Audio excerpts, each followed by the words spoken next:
Chaudhary 36 number, Shivaji 20 number, मुस्कान 37 number. ये सत्यम कौन है? 77 नंबर, 77। शिवा कनौजिया 26 नंबर, बढ़िया किया होता।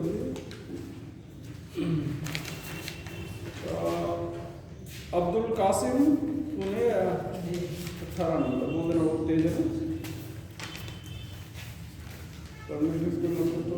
विवेक 30 नंबर,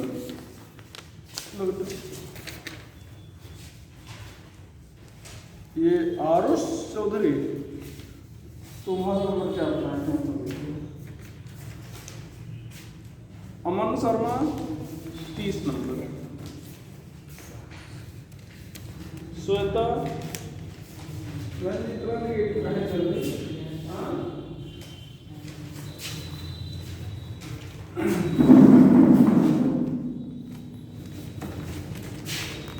इस नंबर से आप लोग परेशान मत होइएगा। अब यहाँ आपकी दो सोच हो सकती है कि अरे इतना कम नंबर मिला, तो दूसरी सोच की ठीक है जो मिला इसके आगे बढ़ना है। ठीक भैया, अपनी कमी ढूंढना है कि हम कमी क्या कर रहे हैं।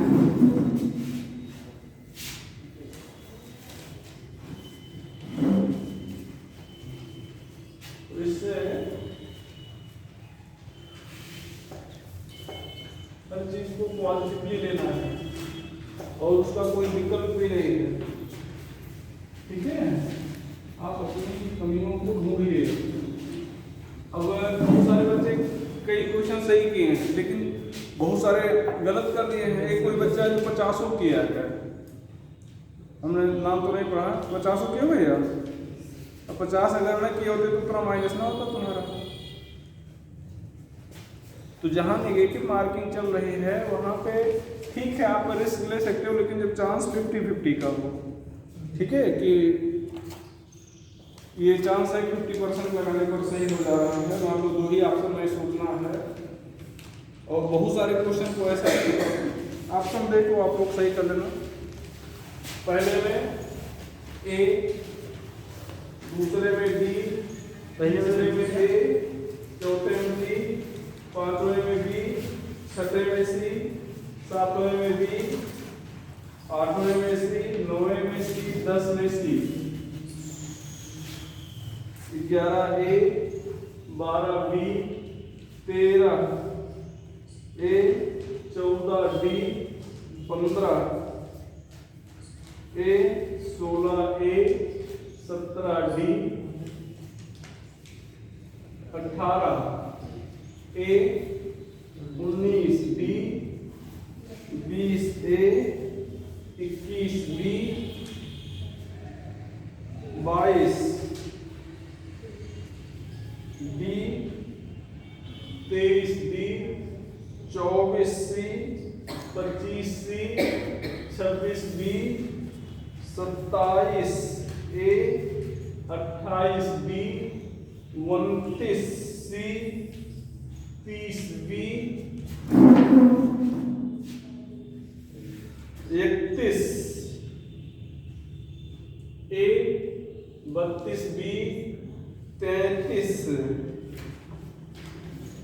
बी, 34 ए, 35 सी, 36 ए,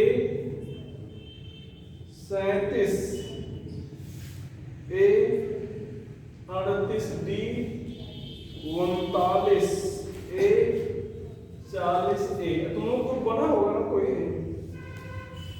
41 बी, 42 बी, 43 ए, 44 बी, 45 सी, 46 ए, 47 ए, 48 डी, 49 सी, 50 डी।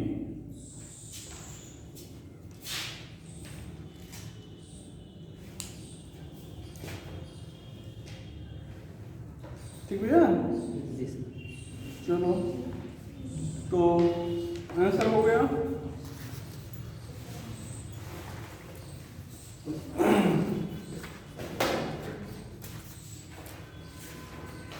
मिटा दें? पहले में ए है। हाँ पहले में बी।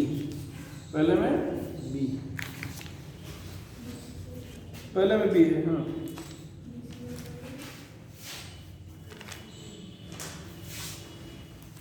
और देख लो ना। सर ये 17वां क्वेश्चन बताइए। 17वां सर यहाँ डी है। जी सर। एक क्यों नहीं हो रहा है सर? 17वां पहले बताओ कि क्या है। Which are the following represent redox reaction? Reduction oxidation. A क्यों नहीं है? और हमने क्या बताया है? डी ऑप्शन सही है। डी ऑप्शन सही है। सही तो है। यहाँ पर ध्यान दो, ए में NaOH, यहाँ पर HCl, NaCl किसका ऑक्सीडेशन चेंज हुआ बताओ? सोडियम का +1 यहाँ पर भी है, यहाँ पर भी है। ऑक्सीजन का -2 -2, हाइड्रोजन का +1 यहाँ पर भी है, +1 +1 -1 किसका चेंज हुआ बताओ? इसी का चेंज हुआ। यहाँ पर जिंक और लास्ट वाला देखो, जिंक यहाँ पर कितना 2HCl होगा। जिंक 0 से जिंक क्लोराइड यहाँ पर H2 हो गया होगा। 0 से ये ध्यान दो, 0 यहाँ पर क्या हो गया? +2, यहाँ पर +1 है और यहाँ पर क्या हो गया? 0। ठीक है। और भैया क्यों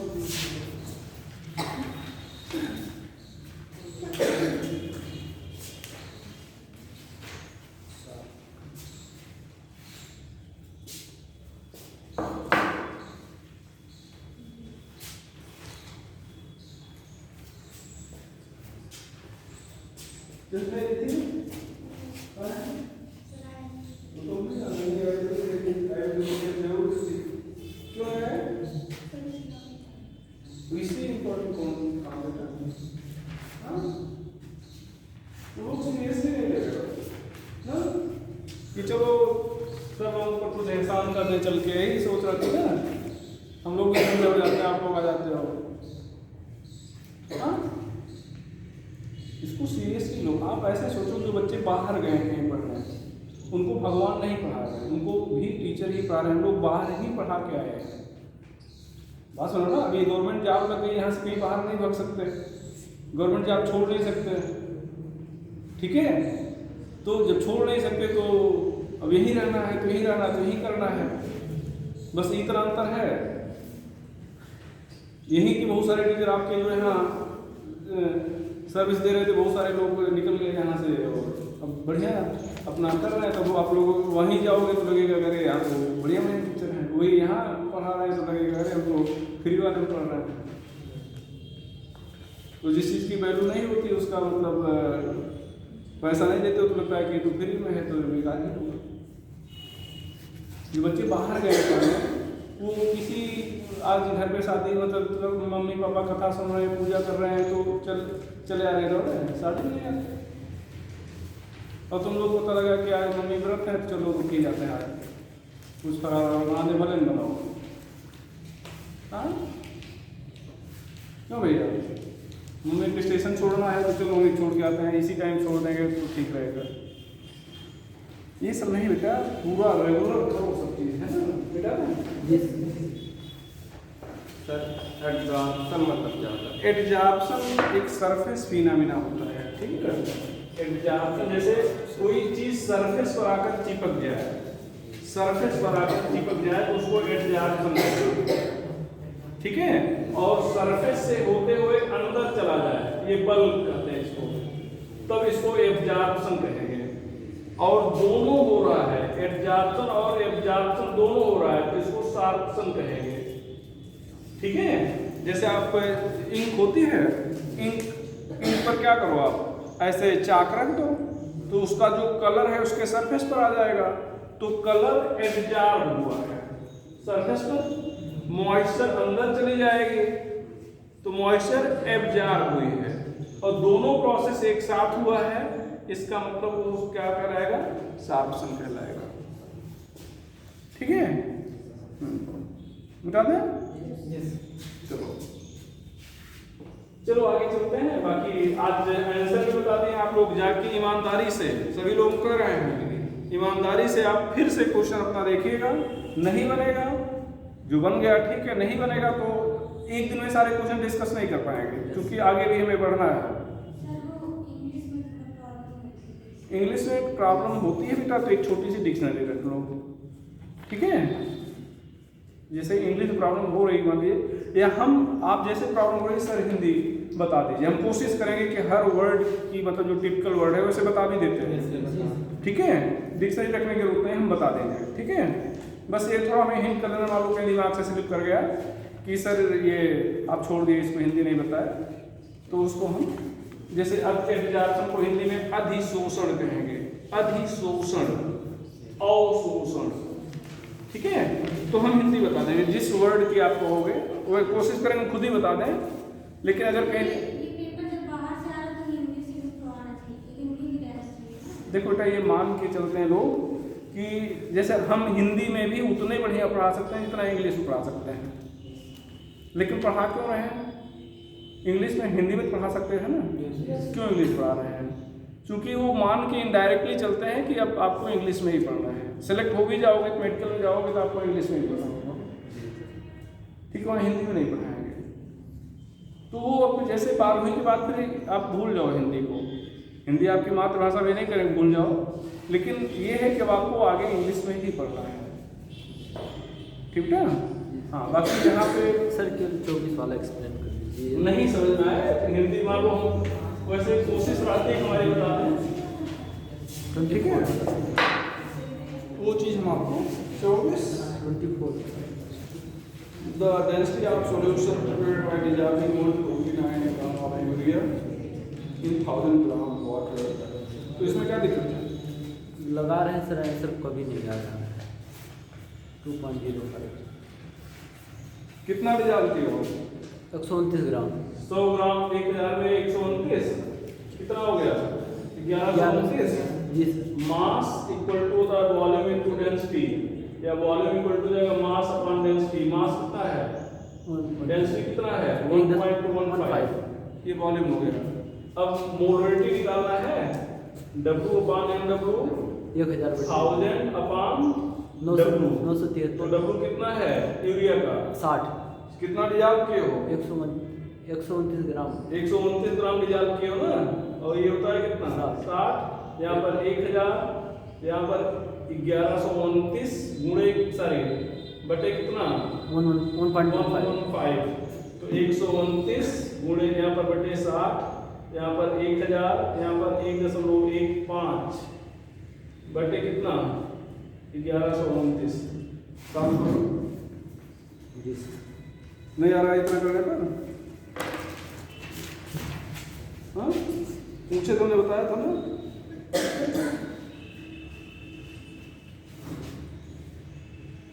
एक 129 गुणे 1000 गुणे 1.15 बटे 60 बटे 1129 2.18 है कहीं, 2.18 तो 2.05 वाला लगा होगा, ठीक है। 2 से प्लस आएगा, 2.20 के पास आ रहा है, तो 24वें में क्या बताएगा, 80 बताएगा, ठीक है जी। लो सर फिल्ट्रेट का सब्स्टिट्यूशन रिएक्शन में साइक्लोप्रोपेन नहीं दे रहा, इसमें साइक्लोप्रोपेन नहीं दे रहा, CH2 है, तो साइक्लोब्यूटेन कैसे दे लिया जाएगा, वो भी तो एक्सेप्शन हो जाना चाहिए। जो एक्सेप्शन लिखा दिया इसको उत्तर याद रखो, उसमें आगे दिमाग में लगाओ।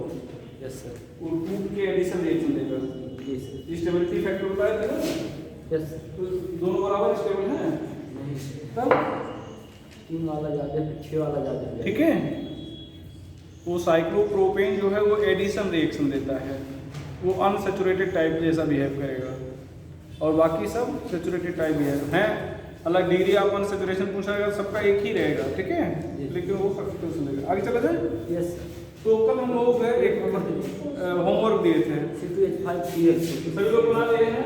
C2H6 plus Cl2 equal to C2H5 CH3 यहाँ पर Cl2 HNO, यहाँ पर CH3 CH2Cl, यहाँ पर ठीक है भाई, कोई मतलब नहीं है। यहाँ पर इनिशिएशन Cl यहाँ पर HNO, ये दोनों अपने अपने इलेक्ट्रॉन लेकर अलग हो जाएंगे। तो यहाँ पर क्या हो जाएगा बेटा, Cl free radical Cl free radical, ये नेगेटिव भैया। P1 यहाँ पर क्या हो जाएगा बेटा, CH3 है ना, तो इसको CH2H लिखा जाएगा, ये Cl है ना बेटा, और ये H लेकर अलग हो जाएगा, तो ये हो जाएगा CH3 CH2 HCl। P2 में अब ये P1 वाला अटैक करेगा फिर से कहाँ पर, रिएजेंट पर,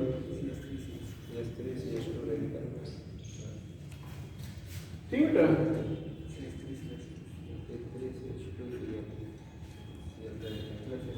सॉरी यहाँ पर Cl हो जाएगा और यहाँ पर Cl, ये दोनों नेगेटिव होंगे, ऊपर वाला पॉजिटिव, नीचे वाले को चेन ट्रांसफर स्टेप भी कहते हैं, लास्ट वाला। हाँ, टर्मिनेशन में देखो बेटा, फिर दोनों फ्री रेडिकल होने चाहिए। ये जो भी फ्री रेडिकल हैं आपस में कंबाइन करेंगे,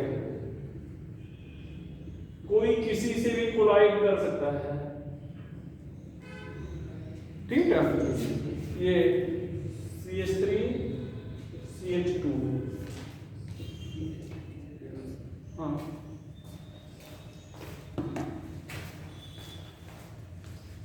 यहाँ पर एक काम और होगा बेटा, देखना भैया सभी लोग देखिएगा, एक काम यहाँ पर और होगा। क्या होगा, ये जो पिछले में नहीं बताए थे, क्यों, क्योंकि वहां एक ही कारण था, डिस्प्रपोर्शियोनेशन एक वर्ड पढ़ाए होंगे, डिस्प्रपोर्शियोनेशन पढ़ाए होंगे, मतलब एक ही स्पीशीज ऑक्सीडाइज हो और वही रेड्यूस हो। तो यहाँ पर देखो फिर से लिख रहे हैं CH2 लिख रहे हैं, इसको CH3 है ना ये, तो CH3 को ऐसे लिख रहे हैं, ये। अब यहाँ पर देखना बेटा, ये H अपना इलेक्ट्रॉन देकर ये क्या हो जाएगा, फ्री, मतलब निकल जाएगा यहाँ से। देखो ये चेयर इलेक्ट्रॉन शेयर करके बांध बनाया था ना, तो ये हो सकता है कि H अपना इलेक्ट्रॉन लेकर निकल जाए, तो ये H यहाँ पे आके मिल जाएगा, तो ये क्या हो जाएगा, CH3 और ये क्या हो जाएगा, CH2 तो मतलब एक हो जाएगा CH3 और एक हो जाएगा CH2। अब यहाँ पर ध्यान दो, इधर देखो, ये जो सबस्ट्रेट ये रिएक्शन था, 2 कार्बन का एल्केन है, 2 कार्बन का एल्केन बना, 2 कार्बन का एल्केन है, 2 कार्बन का एल्कीन भी बना, मतलब जितने कार्बन का एल्केन था उतने कार्बन का एल्केन बनेगा, उतने कार्बन का एल्कीन भी बनेगा। अगर एक से ज्यादा कार्बन है तो उसका 2 टाइम, देखो 2 कार्बन का था ना, 4 कार्बन का भी एल्केन बन गया, तो 2 टाइम जैसे पूछ सकते हैं यहाँ पर कि देखने में तो यही लग रहा है, which one of the following cannot be obtained in this reaction, तो कौन नहीं मिल सकता है। अब आप बताना, ये मिल सकता है या नहीं मिल सकता है, ये मिल सकता है। अब आप सोच भी नहीं पाओगे कि कौन नहीं मिल सकता। थर्ड डी नहीं मिलेगा, जितने कार्बन का उतने कार्बन का तो मिला ही, उतने कार्बन का एल्कीन नहीं बना, उसका 2 टाइम एल्केन बना।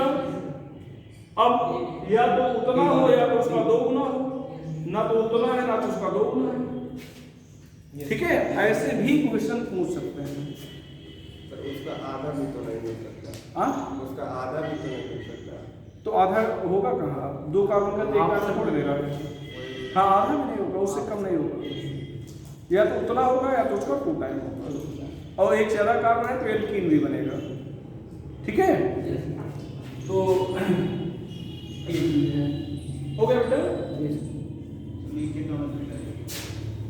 सर क्या बोलेंगे जो बाद में बताया गया? हाँ, इसको भी लिखा गया था मिटा दिया। डिस्प्रपोर्शियोनेशन, असमानुपातन। डिस्प्रपोर्शियोनेशन को हिंदी में क्या बोलेंगे? असमानुपातन। जिन बच्चों को हिंदी में कहीं पे दिक्कत हो जिस वर्ड पे, उसको वही लिख लिया करें।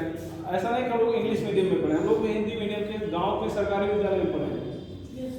बस ये है कि पढ़ाते पढ़ाते, ठीक है, जहाँ पे अपनी प्रैक्टिस करना था, जो हम लोग भी बीएससी में गए तो अपना इंग्लिश में पढ़ाया गया, कुछ दिन नहीं समझ में आया लेकिन लगे रहे, ठीक है। बिठा देते यस। अब वही हार मान लिया तो करें तो इंग्लिश शुरू हो गया, आप कैसे करें? तो हार जाते हैं। चलिए उठा के चलो, कल हम लोगों ने पढ़ लिया था।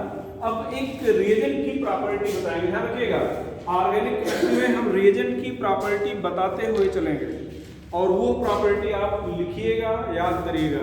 जब पूरी ऑर्गेनिक केमिस्ट्री हम पढ़ा चुकेंगे तो आप देखेंगे कि लगभग 25-30 रिएजेंट की प्रॉपर्टी, बस इतना, इसी पे ऑर्गेनिक केमिस्ट्री घूमती है। मैकेनिक और 25-30 रिएजेंट की ऑर्गेनिक मतलब रिएजेंट की प्रॉपर्टी, इसी पे पूरी ऑर्गेनिक घूमती है। आप जब इनको कलेक्ट करोगे तो 2 पेज में कलेक्ट हो जाएंगे और वो याद कर लो, हमेशा याद रहेगा, ठीक है। जैसे यहाँ पर NBS आज लिख रहे हैं, NBS HNO, इसका फुल फॉर्म है N ब्रोमो सक्सीनामाइड।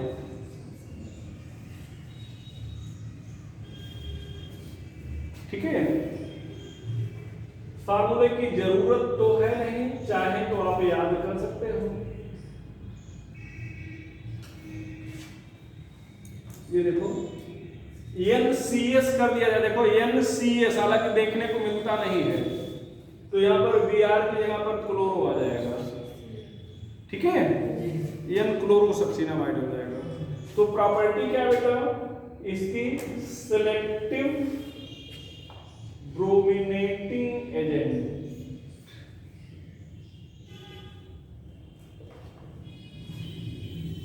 ठीक है, it adds bromine on allylic and benzyl carbon only selectively। Selective का मतलब चयनित रूप से, चयनात्मक ब्रोमिनी कारक, चयनात्मक ब्रोमिनी कारक। तो ये एलाइलिक और बेंजीन कार्बन पर चयनित रूप से ब्रोमीन जोड़ता है, ठीक है। सिलेक्टिविटी ऑर्डर क्या होगा बेटा? चुनाव का क्रम क्या होगा? सिलेक्टिविटी ऑर्डर क्या होगा बेटा? यहां पर CH, CH2, CH3, मतलब ये टर्सरी, सेकेंडरी, क्या हो जाएगा? प्राइमरी। अब देखना, जैसे इसकी प्रॉपर्टी हमने बता दिया ना, अब देखो यहां पर देखो डबल, इधर को डबल बॉन्डेड कार्बन से जुड़े कार्बन को एलिल कार्बन कहते हैं, एलाइल कार्बन कहते हैं। एलाइल कार्बन है कि है? यहां पर एलाइल कार्बन है या नहीं है? अगर आपसे कोई पूछे तो आप क्या बताना चाहोगे? यहाँ पर लिखा गया है NBS HNO, यहाँ पर भी लिखा गया है NBS HNO। यहाँ पर देखिएगा बेटा,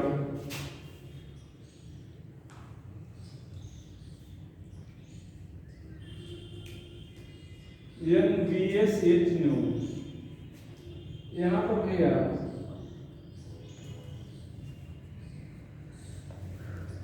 NBS HNO,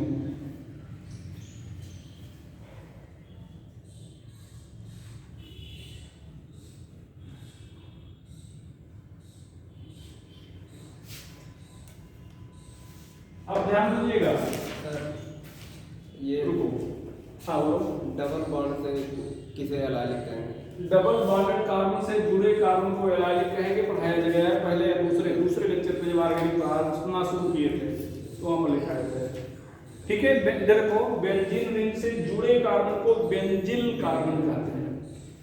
ठीक है, अब देखो इधर देखो, जैसे इस रिएजेंट की हमने प्रॉपर्टी लिख लिया।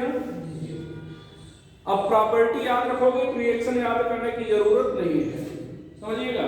और प्रॉपर्टी नहीं याद किए तो रिएक्शन आप याद नहीं कर सकते। क्यों? इसको हमने पढ़ा दिया, इसको पूछ लिया गया, इसको भी पढ़ा दिया गया, इसको पूछ लिया गया। ठीक है, इसको भी पढ़ा दिया, इसको पूछ लिया, इसको पढ़ा दिया, इसको पूछ लिया, कुछ भी पूछ सकता है। ठीक है, अब यहाँ पर क्या करना है आपको? CH वाले को हटा कर Br जोड़। NBS ठीक है, तो किस पर अटैक होगा यहाँ पर? CH3, क्योंकि एलाइलिक कार्बन तो यही एलाइलिक है ना। डबल बॉन्डेड कार्बन से जुड़े कार्बन को क्या कहते हैं? एलिन। तो इस पर अटैक होगा, एक ब्रोमीन आ जाएगा। ठीक है, इधर देखिए यहाँ पे क्या होगा, ये देखो ये डबल बॉन्डेड कार्बन है, इससे जुड़ा कार्बन एलिल कार्बन, इससे जुड़ा कार्बन एलिल कार्बन। कितने एलिल कार्बन है? 2। किस पर अटैक होना है? जो 2 डिग्री बना है, CH2 पर या CH3 पर? 2 डिग्री वाला। अब ये CH नहीं सोच लिएगा अरे ABCH तो है, नहीं, यहाँ पर CH2 CH CH3 सभी है, लेकिन सब एलाइल थोड़े हैं। एलाइल ढूंढना है, एलाइल तो ये अकेला है। अब यहाँ पर एलाइल CH3 है और एलाइल CH2 है, तो किस पर अटैक करेगा? CH2 पर। समझ रहे हो बेटा? ये सेलेक्टिव ऑर्डर के हिसाब से। अब बताओ ये देखो यहाँ पर भी एलाइल है, ये डबल बॉन्डेड कार्बन, देखो ये डबल बॉन्डेड, ये डबल बॉन्डेड। अब इससे जुड़ा एलाइल ये है और इससे जुड़ा एलाइल ये है, तो ये CH होगा और ये क्या होगा? CH2। तो किस पर अटैक करेगा? CH पर। CH पर यहाँ पे। अब देखो आप सोच रहे होंगे कि अगर रिएजेंट की प्रॉपर्टी याद कर लिया जाए तो रिएक्शन कितना आसान हो जा रहा है ना। देखना बेटा यहाँ पर क्या होगा, ये बेंजीन रिंग है, बेंजीन रिंग से जुड़ा कार्बन बेंजिल कार्बन, तो बेंजिल कार्बन पर अटैक करेगा। CH2Br। CH2Br। यहाँ पर क्या होगा, कौन बताएगा? चलो आप बोलो उसका, कहाँ पर अटैक करा है? चलो ठीक है, आप बता बोलो बेटा, कहाँ पर अटैक करा है?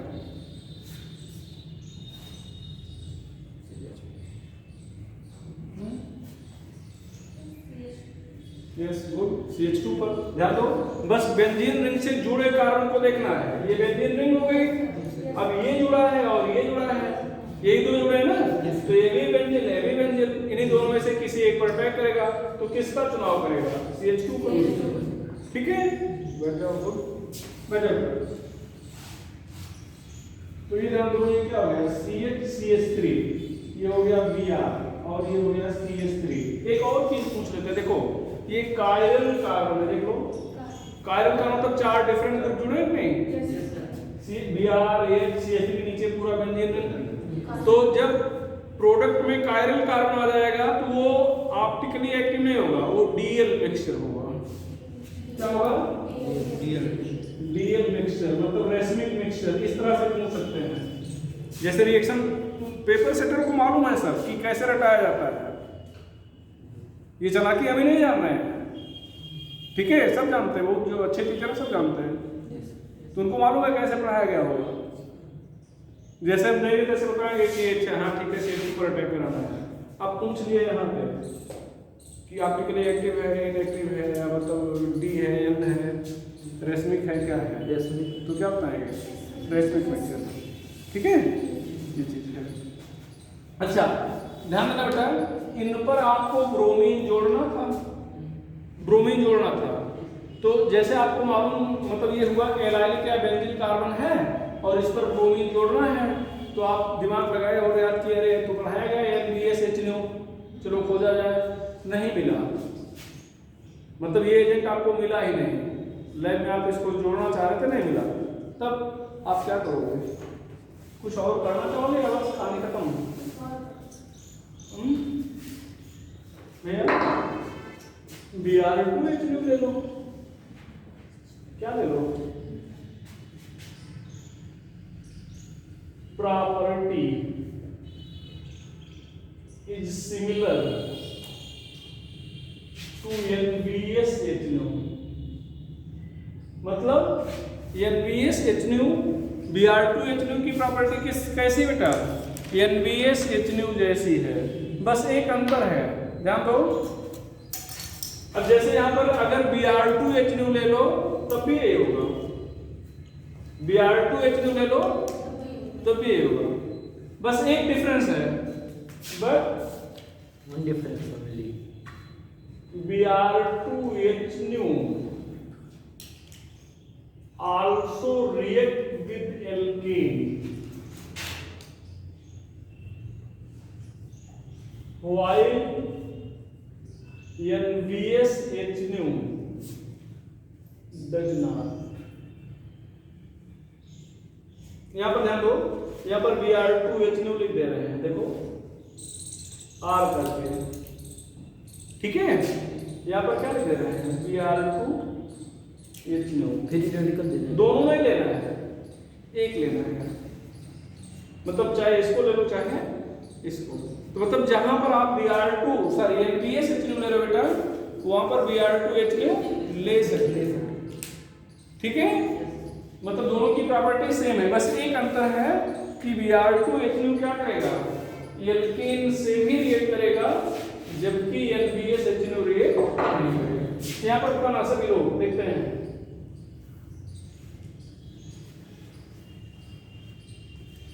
यहाँ पर NbSH9 और Br2H9, बताओ कौन बताएगा, वो क्या लिखे ऊपर वाले में, नो रिएक्शन, नो रिएक्शन। क्यों, क्योंकि बस दो ही जगह अटैक करेगा, कहां पर बेटा, एलाइलिक और बेंजिल में, तो ना तो यहाँ पर एलाइलिक है और ना बेंजिल है। यहाँ पर क्या होगा भैया, Br2H9 में CH3 CHBr कहां पर अटैक होगा, डबल 2 डिग्री, 2 डिग्री पर कहां पर अटैक होगा, सिलेक्टिव। अगर ध्यान दो, इसकी प्रॉपर्टी अगर इस जैसी है तो ये सिलेक्टिव है ना, चुनाव करके अटैक किया था, तो ये भी तो चुनाव करेगा, चुनाव करेगा नहीं, यस सर, चुनाव करेगा, ये भी चुनाव करेगा, CH CH2 CH3 का। तो अब यहाँ पर अगर ये रिएक्ट कर रहा है तो चुनाव तो करेगा ना, किसका, CH का, नहीं दिखा तो CH2, नहीं दिखा तो CH3। एक और देखना बेटा, इसको हटा दें,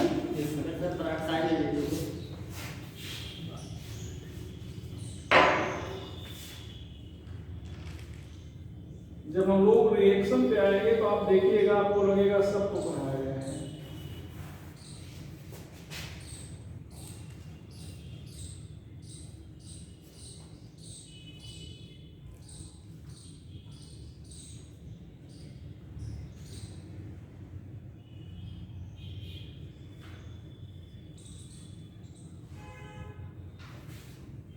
क्या किया जाए, Cl2 ले लिए हैं, Cl2, यहाँ पर क्या दिख रहा है, सनलाइट, सनलाइट दिख रहा है ना, तो सनलाइट देख के हमें पहचानना है कि क्या करने वाला है, क्या करने वाला है, सब्स्टिट्यूशन। और कहाँ पे होगा, सैचुरेटेड कार्बन पे, है कोई सैचुरेटेड कार्बन जहाँ पे पाई बॉन्ड नहीं है, वही तो यहाँ पर क्या कर रहे हैं, CH2Cl है, तो अगर Br होता तो Br ले लेते, यहाँ पर Br ले लो तो Br आ जाएगा। और यहाँ पर क्या करेंगे, सनलाइट नहीं है, हाई टेम्परेचर है नहीं, इसका मतलब यहाँ तो रिएक्शन नहीं होगा, यहाँ पर रिएक्शन तब कहाँ पे होगा, अनसैचुरेटेड पर। और अनसैचुरेशन पर सब्स्टिट्यूशन होता है या एडिशन, एडिशन। दोनों Cl हमेशा अपोजिट जुड़ेंगे, हाइड्रोजन हमेशा अपोजिट साइड में जुड़ता है। फिर से सुन बेटा, यहाँ पर हम Cl2 ले लिए अचानक Br2 की जगह पर, आप Br2 ले लो तो यहाँ पर Br आ जाएगा, यहाँ पर Br आ जाएगा, कोई फर्क नहीं पड़ने वाला है। मतलब जो काम Cl2 कर रहा है वही Br2 करेगा, ठीक है। नीचे वाले में जो नीचे है, हाँ। ऊपर वाला। ये हाँ, नहीं नीचे वाले में वाला। अगर peroxide ले लें तो इस पे होगा रिएक्शन। पराक्साइड कोई मतलब नहीं होगा Cl2 के लिए, ठीक है। Br2 के लिए। पराक्साइड यहाँ पर HBr HCl पे देखते हैं, Br2 पे नहीं देखते हैं। peroxide लेंगे तो कोई इफेक्ट नहीं होगा। नहीं। अभी मार्कोनिक ऑफ आगे बढ़ेंगे, डबल बॉन्ड पे लगे peroxide प्रभाव खराब। ठीक है। अभी मार्कोनिक ऑफ पे नहीं जा रहे हैं बेटा। अभी तो लोग सब्स्टिट्यूशन पढ़ रहे हैं, वो मार्कोनिक ऑफ एडिशन में पढ़ रहे हैं। कहाँ पढ़ते हैं? एडिशन। एडिशन। तो एडिशन पे आए नहीं, ठीक है। एडिशन पे आएंगे तब बताएंगे। फिर वेट कर सकते हैं। अभी बस केवल सब्स्टिट्यूशन में बस हम ये रिएक्शन आपके बुक में बना हुआ है और दोनों एक साथ नहीं दिए, दोनों एक साथ कभी कहीं पर इसको दे दिया है, कहीं इसको दे दिया है, तो आप लोग परेशान होकर अच्छा एक तो पहले भूले रहते हो, याद ही नहीं रहता कि अब यहाँ पढ़ लिए तो ठीक है यहाँ आ गया, यहाँ पढ़ लिए तो यहाँ आ गया। अब होता क्या है कि मान लो किसी को याद है अरे यार यहाँ पे एक बार पढ़े थे, ये तो Cl यहाँ पे था, अब यहाँ पे कैसे आ गया, मान लो याद ही है तो और परेशानी होगी। तो ये क्लियर जान लो कि यहाँ पे क्या आया, चूंकि सनलाइट थी या हाई टेम्परेचर, मान लो यहाँ पर Cl2 किसी बुक में उसका सनलाइट ना वहाँ पर 500 डिग्री सेल्सियस लिखा गया, तब भी होगा। तब भी नहीं होगा। और यही सनलाइट या हाई टेम्परेचर हटा दें तो जुड़ जाएगा, ठीक है। तो हम लोग पढ़ रहे थे फ्री रेडिकल सब्स्टिट्यूशन रिएक्शन। कोई डाउट किसी बच्चे को बता दो भैया, आगे चलो चलो। अब हम लोग पढ़ेंगे electrophilic substitution reaction.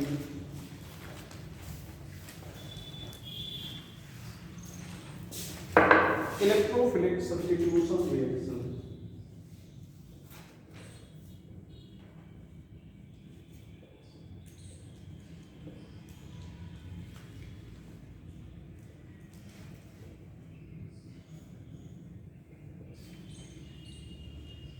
EPSR।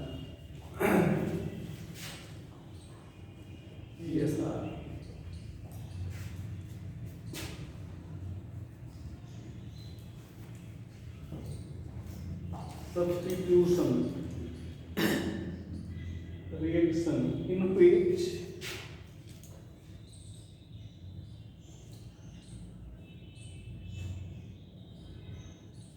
attacking species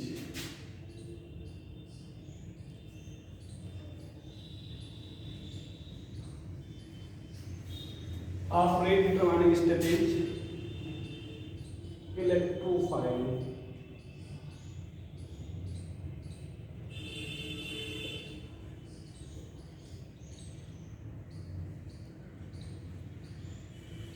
represented by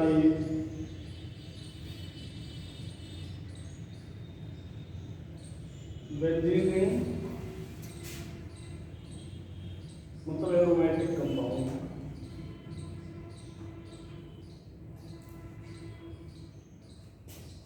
and by alcohol B2H+। कौन कौन रिप्रेजेंट करेगा? बेंजीन रिंग रिप्रेजेंट करेगा और एल्कोहल रिप्रेजेंट करेगा। एल्कोहल का H+ के कारण रिएक्शन होगा, ठीक है। Electrophilic substitution reaction of benzene ring.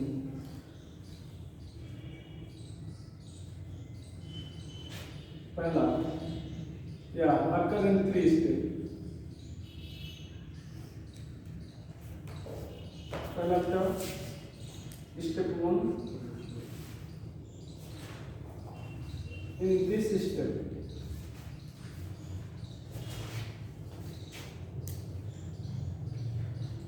the reagent converts into electrophile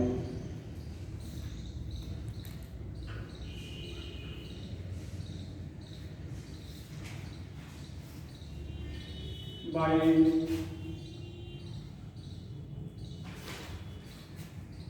one of the following uses।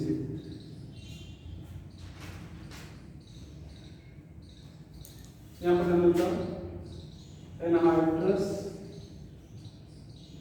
Anhydrous को निर्जल बोलेंगे, zinc chloride, anhydrous, aluminium chloride, anhydrous FeCl3, जरूरी नहीं कि FeCl3 हो, FeX3 हो सकता है, ठीक है। SbCl5 BF3 I2 iron, mostly in सातों में से कोई एक होगा। ध्यान फिर से सुन लो भैया, फिर से सुनो, जब आप बेंजीन रिंग का रिएक्शन लिखोगे इनमें से कोई न कोई एक लुईस एसिड जरूर दिखेगा। पूछा है कि क्या करता है ये लुईस एसिड का काम क्या है, ये हमने थोड़ा गलत लिखा है, वो Cl3 करना है क्या, तो हेल्प, ध्यान दो, help in generation of electrophile, electrophile generate करने में हेल्प करता है।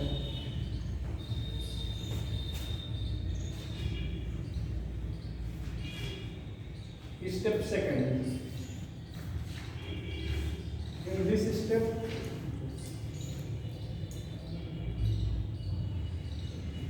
इलेक्ट्रोफाइल अटैच ऑन, बोलो बेटा, अटैक ऑन, बोलो, बेंजीन रिंग,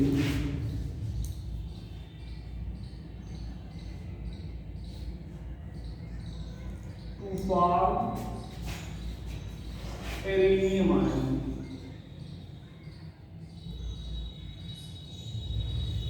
और क्विनलैन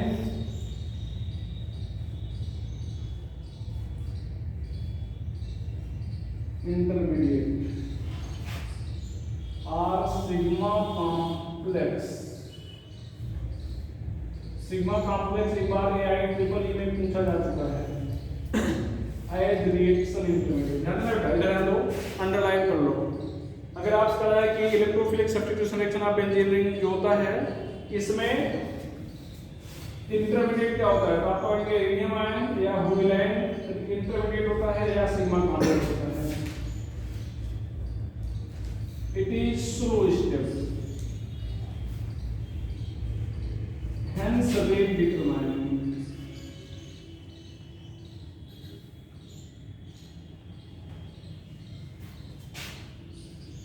step 3.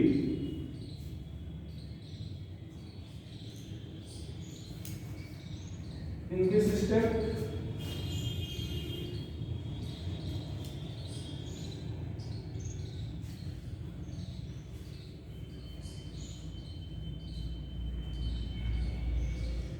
एरेनियम आयन losses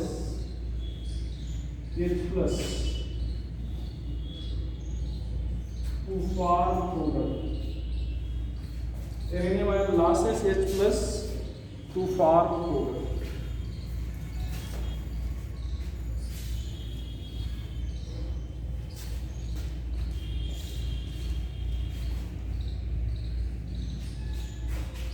ठीक है,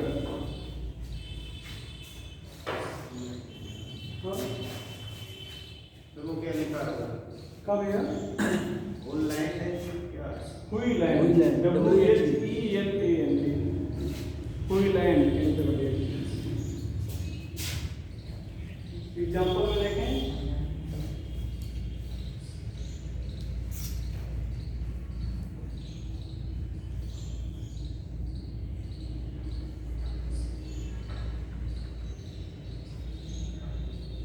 देखो तो एनहाइड्रस AlCl3 हो गया,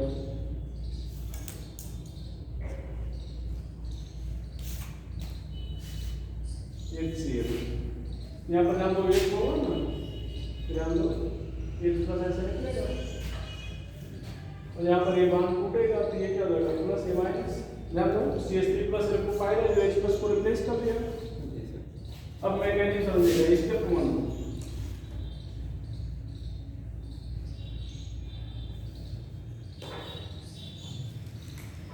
स्टेप 1 देखना बेटा,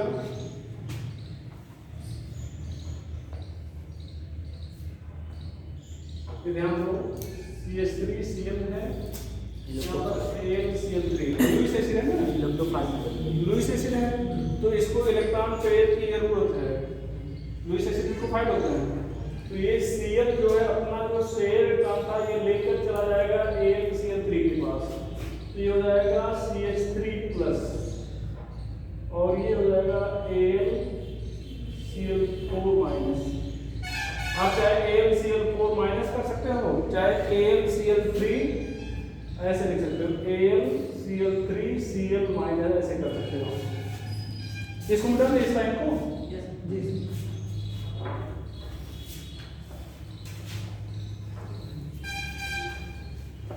देखना है, देखना बेटा स्टेप 3 स्टेप 2 यहाँ पर देखिएगा बेटा, यहाँ पर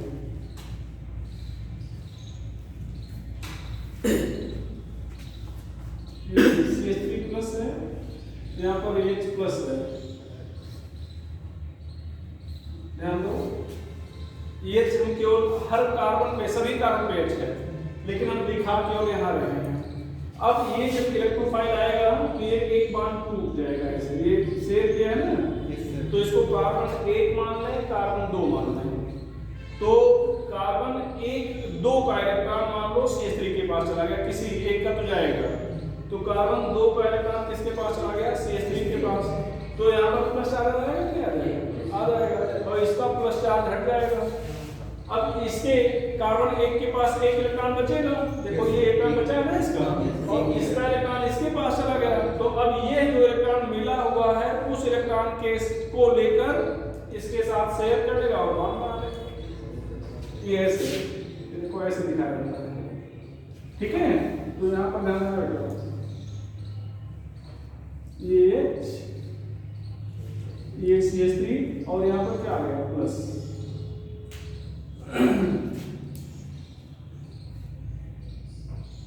ये सोर्स है।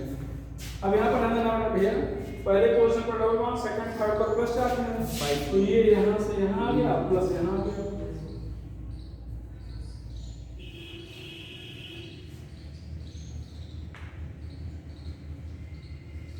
ठीक है, अभी पहले पोजीशन पर डबल बॉन्ड, सेकंड थर्ड पर प्लस चार्ज है, तो ये पाई बॉन्ड यहाँ से यहाँ क्या आ गया और प्लस इधर आ गया।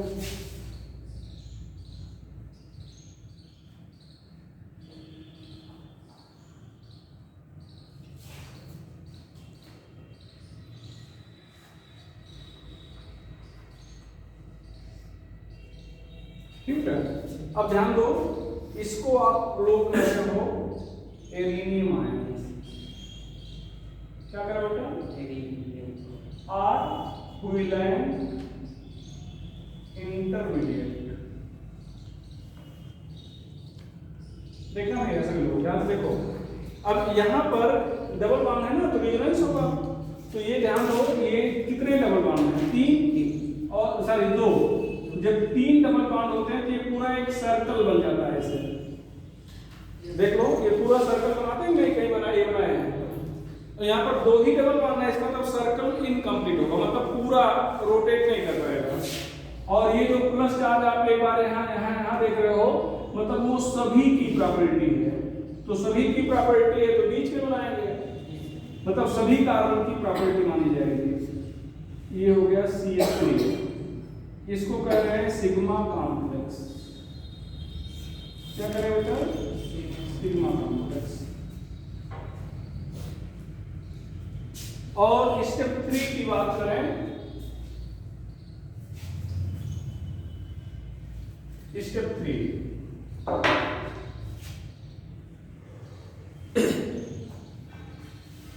यहां पर क्या करें बेटा, ये ध्यान दो, AlCl3Cl-, यहाँ पर एरिनियम अपना H+ छोड़ देगा, एरिनियम आयन, यहाँ पर ध्यान दो, ये CH3 ध्यान देना, ये Cl- देखो AlCl3 को इलेक्ट्रॉन की जरूरत थी, Cl- आया था अपना इलेक्ट्रॉन लेके जुड़ा था, अब Cl- अगर अपना इलेक्ट्रॉन लेके चला जाए तो क्या फिर उससे जुड़ेगा AlCl3 नहीं, तो Cl- अपना इलेक्ट्रॉन AlCl3 के दिया था तो जुड़ा था, अब यही Cl- अपना इलेक्ट्रॉन किसको देने जा रहा है, H को, तो H को देना जा रहा है, तो H जो है इलेक्ट्रॉन लेके Cl के साथ चला जाएगा और इलेक्ट्रॉन यहाँ पे आ जाएगा, तो वहां बन जाएगा। यहाँ CH3 आ गया, ये चला गया Cl के साथ और AlCl3 फ्री हो गया मैकेनिज्म थे।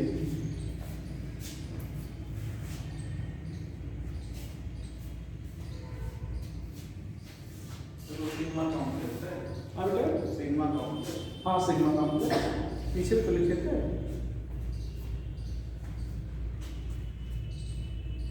यहाँ पर भी सर कंटेनर होगा और बन सकते हैं। यहाँ पर भी कंटेनर होगा और भी मटेरियल बन सकते हैं। क्या बन सकते हैं? और भी प्रोडक्ट बन सकते हैं। और कैसे बनेंगे? यहाँ पर नहीं बनेंगे कोई और। कैसे, क्या सोच रहे हो?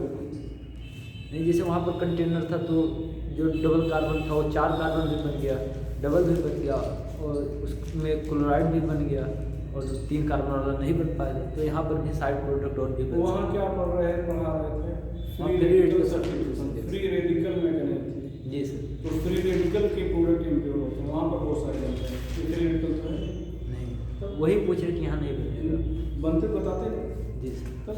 सर ये वाला एक बार कैसे कौन सा भाई? ये इलेक्ट्रॉन अपना H को दे दिया, तो जब H को दे दिया तो Cl H के साथ जुड़ गया। तो ये अपना इलेक्ट्रॉन, इसको इलेक्ट्रॉन चाहिए था तो अपना इलेक्ट्रॉन छोड़ दिया, और जब छोड़ दिया तो यहाँ पर माइनस हो जाएगा और बताएगा माइनस प्लस एक साथ नहीं रहते, बांड बना लेते हैं। ये यहाँ से Cl के साथ निकल गया, Cl हो गया और Cl अपना इलेक्ट्रॉन H को दे दिया तो Cl AlCl3 का भी साथ छोड़ दिया तो AlCl3 भी अलग हो गया। ठीक है? सर ये बात ये स्टेप बी कौन इस साइड क्या दिक्कत है? यहाँ पर ऐसे मान लो कि एक बांध टूट गया, ठीक है? ये यहाँ पर दोनों अपने अपने इलेक्ट्रॉन ले गए। अब इस कार्बन का इलेक्ट्रॉन चला गया इसके पास। सोचो, अगर ये कार्बन H वाले को 1 कह रहे हैं, उसके बाद वाले को 2 कह रहे हैं, कार्बन 2 ने अपना इलेक्ट्रॉन CH3 को दे दिया, तो इसका प्लस तो हट जाएगा क्योंकि इलेक्ट्रॉन मिल गया ना, और प्लस आ गया इसको क्योंकि इसने इलेक्ट्रॉन दिया है, तो यहाँ पर प्लस लगा दिया गया, इसका प्लस हट गया है। ठीक है? तो इसके पास 1 इलेक्ट्रॉन हो गया है। आपके कभी नहीं पूरा, इसके पास कार्बन पास 6 इलेक्ट्रॉन है और 1 मिला तो 7 हो गया है, और अब इसके पास भी शेयर किया था तो आपके पूरा हुआ था, इसके पास भी 7 हो गए। तो ये अपना इलेक्ट्रॉन, ये अपना इलेक्ट्रॉन मिला, इलेक्ट्रॉन शेयर करके हमारा बना देगा। ठीक है? तो उसके बाद ऐसे घुमाएंगे। और आगे कैसे हुआ ये वाला? ये हाइड्रोजन पढ़ाया गया है कि पहले पोर्शन पर डबल बॉन्ड, सेकंड थर्ड पर प्लस चार्ज है, तो बॉन्ड आगे चला गया, चार्ज पीछे आ गया। अब यहाँ पर देखो, पहले पोर्शन पर डबल बॉन्ड, सेकंड थर्ड पर प्लस चार्ज है, तो बॉन्ड आगे आ गया, प्लस है, तो रेजोनेंस पढ़ा ही है, तो ये हो गया। और पढ़ो, चलो, तो ये था मैकेनिज्म। मिटाएं इसको सर। ये तीनों एरिनियम आयन कहा जाएगा, इन तीनों रेजोनेंस वाले को। तुम लोग यहाँ समझते यहाँ क्या लिखा है? ये कैसे लिखा गया है? टोटल यहाँ पर ऐसे करके पूरा लिखाया गया ना। जी सर। तो इसका क्या मतलब हुआ? पूरे को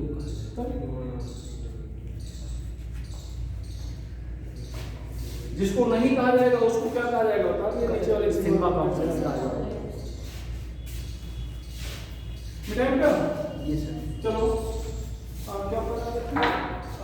स्टेप थर्ड एक नोट करके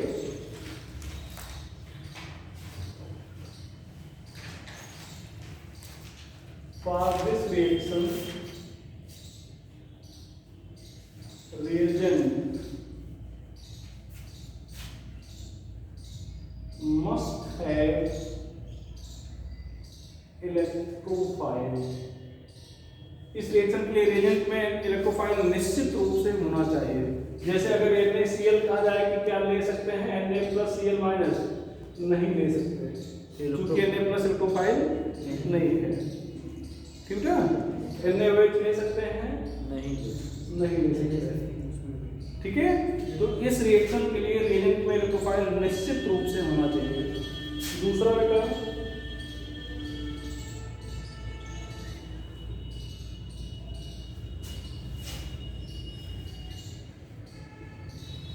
reaction of albumin occur का मतलब होना in presence of uric acid बल्कि ऑलवेज अगर करो, हमेशा। ठीक है, in presence of Lewis acid which help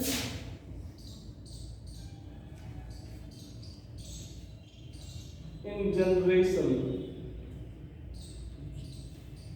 of electrophile, which help in generation of electrophile.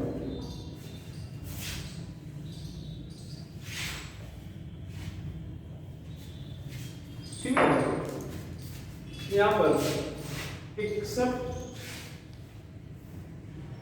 Nitration and sulphonation. Benzene का नाइट्रेशन और सल्फोनेशन लुइस एसिड की प्रेजेंस में नहीं होता। यहाँ पर ध्यान रखना, ये नाइट्रेशन लिख रहे हो।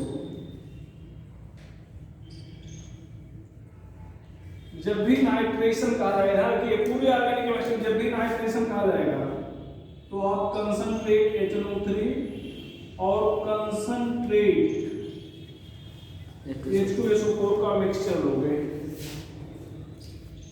और इन दोनों की हेल्प से यहाँ पर बन जाएगा, इन दोनों की हेल्प से क्या बन जाएगा, NO2 प्लस। इसको रिएक्टिंग स्पीशीज कहेंगे और नाम पूछा जाए तो नाइट्रोनियम आयन। नाम पूछा जाए तो क्या कहेंगे, यहाँ पर पूछा जाता है रिएक्टिंग स्पीशीज क्या है, NO2 प्लस, नाम क्या है, नाइट्रोनियम। ठीक है, एक बार नहीं दो बार ये पूछा गया है कि in this reaction concentrate HNO3 acts as. ध्यान देना, आपको अभी पढ़ाना शुरू किया है केमिस्ट्री, जब पूरी पढ़ाएंगे तो आपके दिमाग में फीड हो जाएगा कि concentrate HNO3 strong oxidising agent है। कंसंट्रेट HNO3 क्या है, स्ट्रांग ऑक्सीडाइजिंग एजेंट होता है। ठीक है, तो ये स्ट्रांग ऑक्सीडाइजिंग एजेंट होता है। ठीक है, लेकिन और इसको आप वैसे कंसंट्रेट HNO3 को स्ट्रांग एसिड जानते हो, क्या जानते हो, तो ऑप्शन में है स्ट्रांग एसिड, सर मतलब acid acts as acid, base, oxidising agent, reducing agent. तो क्या बोलेंगे, ऑक्सीडाइजिंग एजेंट बोलना चाहेंगे, लेकिन ये है बेस। यहां पर कैसे कार्य कर रहा है, एक्ट्स एज बेस। एक बार नीट में पूछा गया है और एक बार AIEEE में पूछा गया, इंजीनियरिंग के एग्जाम जो पहले होता था। ऐसे देखो बेटा, HONO2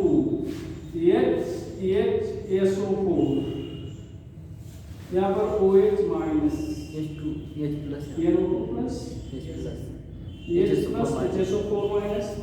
तो यहाँ पर OH कौन दिया, NO2 HNO3 ने दिया या H2SO4 ने, और OH माइनस दे रहा ना, तो OH माइनस देने वाले क्या पाओगे, बेस। तो इस रिएक्शन में किस तरह से कार्य कर रहा है, बेस की तरह।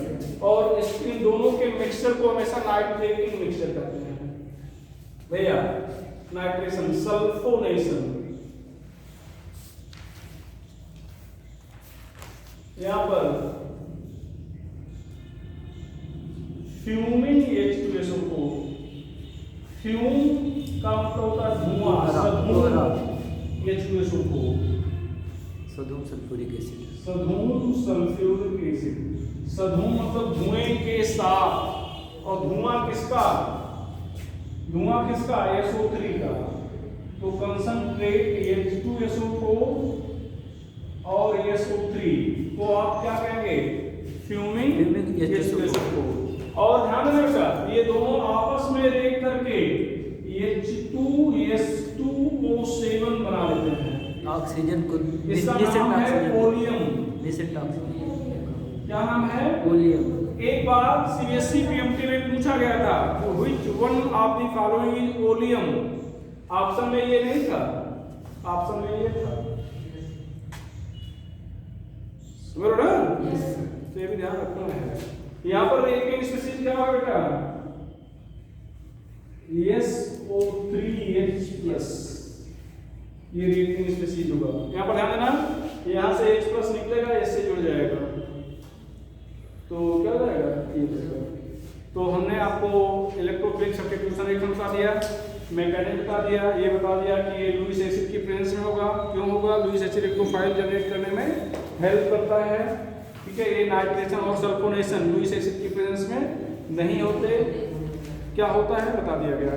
एक पॉइंट बेटा यहाँ पर ध्यान दो, आपको हमने इधर इसको मिटा दें क्या, बार बार पढ़ाया बताया कि अगर अनसैचुरेशन है तो एडिशन रिएक्शन होता है। क्या होता है? Addition reaction. और यहाँ पर डिग्री ऑफ अनसैचुरेशन को बहुत सारे, कितने पाइबान हैं? 3-4 हैं, तो पाइबान तो बहुत सारे हैं, तो यहाँ एडिशन रिएक्शन क्यों नहीं होता?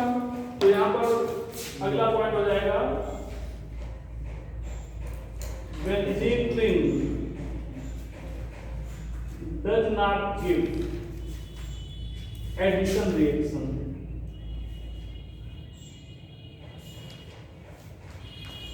Because on addition reaction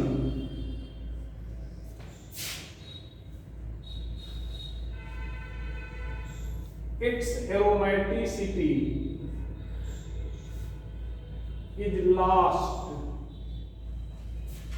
अगर ये एडिशन रिएक्शन देता है तो इसकी एरोमेटिसिटी खत्म हो जाएगी, hence stability decreases, hence stability decreases. कोई भी सिस्टम जो स्टेबल है वो कोई ऐसा काम नहीं करना चाहेगा कि उसकी स्टेबिलिटी क्या हो जाए, घट जाए। ठीक है, आप रईस हो, आप कोई ऐसा काम नहीं करना चाहोगे भिखारी बन जाओ, ठीक है, सेम ही चीज है, ठीक है। एक और चीज, स्टेबिलिटी सिग्मा कॉम्प्लेक्स पर कैसा चार्ज होता है, प्लस या माइनस? आप सिग्मा कॉम्प्लेक्स प्लस चार्ज है ना, तो प्लस को कौन बढ़ाएगा? Plus stability of sigma complex it increases by plus m2। Stability of sigma complex is increases by plus m2। ये इस पॉइंट में बता दें,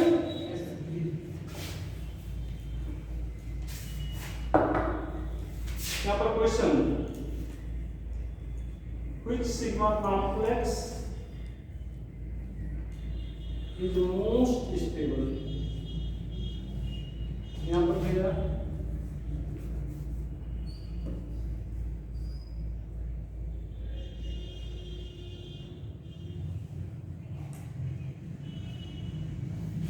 या मोस्ट अनस्टेबल करो,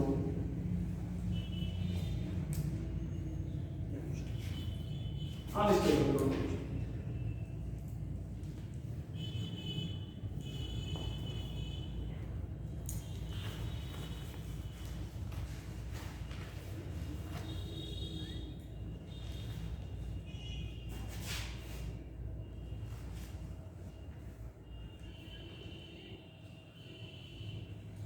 कौन हो जाएगा? CH3 है plus m minus NO2 minus m, OCH3 plus m, Cl है तो प्लस m, लेकिन रेडिएटिविटी घटाता है तो कौन हो जाएगा? B। और मोस्ट स्टेबल अगर कहा जाता तो C। मोस्ट स्टेबल कौन आता? C। ध्यान दो, कितने कितने टाइप के क्वेश्चन पूछ सकते हैं, सभी क्वेश्चन हैं, ठीक है। तो आज हमने आपको इलेक्ट्रोफिलिक सब्स्टिट्यूशन भी पढ़ा दिया। नेक्स्ट टाइम लोग पढ़ेंगे न्यूक्लियोफिलिक सब्स्टिट्यूशन। नेक्स्ट टाइम लोग क्या पढ़ेंगे? न्यूक्लियोफिलिक सब्स्टिट्यूशन, ठीक है। कोई डाउट नहीं? क्वेश्चन आप लोग बनाइएगा, कोई दिक्कत होगी मैं बताइएगा, नहीं यार, चलो ठीक है।